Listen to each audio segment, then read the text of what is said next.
on dit que, c'est pas moi, hein. Ouais, ouais. Voilà.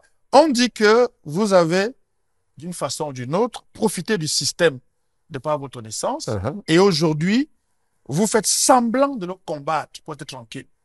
Ouais, ouais, on peut dire cela. C'est encore par des gens qui ne me connaissent pas. Mm. Bon, moi j'ai fait j'étais la première promotion du collège bilingue d'application.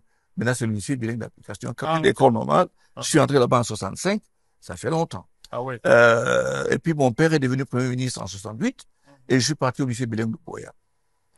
Bon, lycée bilingue de Boya, ça a commencé à Moliko, donc à côté de Limbe. Il y avait les bourses à l'époque Ouais, bien encore. sûr, tout le monde était boursier. Mm. Et parlant de bourse, quand la bourse qui me revenait arrivait, mon père prenait ça et donnait à quelqu'un d'autre.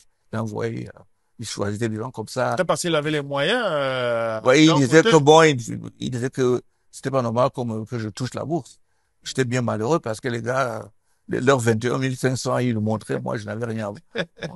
Donc je voulais dire en fait que quand mon père devient le premier ministre du Cameroun occidental de l'époque, de la résidence du Premier ministre à Moliko, ça faisait environ 7 kilomètres.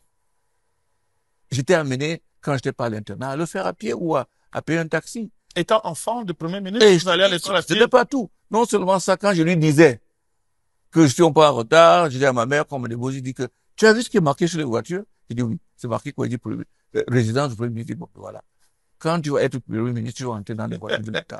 Et je prenais le taxi, ou bien je me débrouillais comment j'ai été élevé.